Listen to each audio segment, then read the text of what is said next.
ये माफिया होता क्या है? सबसे पहले तो सर ये बताइए आप हमें। माफिया आप अगर एक लाइन में समझना चाहें तो ये सिस्टम की नाजायज औलादें हैं। सिस्टम का मतलब सिस्टम में सब हैं। सिस्टम में सर बहुत गंभीर बात कह रहे हैं आप सीधे प्रश्न उठा रहे हैं। एक नहीं, मैं बता रहा हूँ सिस्टम में सब इंक्लूडेड हैं, हम भी उसी में इंक्लूडेड हैं, प्रशासन भी है, आपके नेता लोग भी हैं, सब उसी में इंक्लूडेड हैं। औलाद है इसलिए सबको प्रिय है। आप भी जानते हैं माफिया का जो रुतबा दबदबा ये सबको प्रिय है। नाजायज है इसलिए उसको कोई ओन नहीं करता। आप अगर किसी से पूछें आपके इनके संबंध हैं, वो साफ मना कर देगा, नहीं नहीं हमारे कोई संबंध नहीं। और ये एक दिन में पैदा नहीं हुए, कभी भी ये over a period of time धीरे धीरे धीरे धीरे प्रशासन, पुलिस, जुडिशरी, इन सब का लाभ उठाते उठाते ये सब के चहेते हो गए और धीरे धीरे उस श्रेणी में आ गए जिसे माफिया कहते हैं। और माफिया की जो कैटेगरी बनाई गई हमारे यहाँ उत्तर प्रदेश में, मैं बिहार का नहीं जानता हूँ, हमारे यहाँ माफिया की बहुत ढेर सारी कैटेगरी बनाई गई। लैंड माफिया, अपराध माफिया, वन माफिया, शराब माफिया और एजुकेशन माफिया। इसके अलावा 3-4 और छोटी छोटी कैटेगरीज हैं।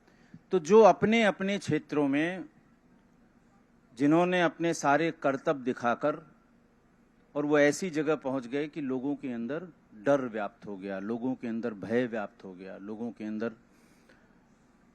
आपने अभी कहा कि आपने गंभीर बात कही, कुछ लोगों पे टिप्पणी है। मैं किसी पे कोई टिप्पणी नहीं कर रहा हूं। इनमें से कोई ऐसा नहीं जो इस बात को न जानता हो कि माफिया एक्चुअली हैं कौन। सर एक एग्जाम्पल में सिर्फ बहुत छोटा सा, आप जुडिशरी के लिए कह रहे होंगे, किसी की कोई गलती नहीं है। एक माफिया हुआ करते थे प्रयागराज में, इलाहाबाद में, जिनका नाम अतीक अंसारी था, अतीक अहमद, और उसके भाई थे जिनको अभी एक लाइव आप ही के चैनल का लाइव दिखाई दे रहा था जब वो अशरफ जो मार दिए गए और उस समय आज तक का लाइव चल रहा था। बिल्कुल हमारे कैमरामैन आपके कैमरामैन के सामने उनकी एक जमानत की यानी बेल पिटीशन एक हाई कोर्ट में पड़ी। एक एक करके 10 हाई कोर्ट के जजों ने उसे रिक्यूज किया, उसे पास ऑन कर दिया कि हम नहीं सुनेंगे। 11वें जज ने उसे सुना और उनको जमानत दे दी।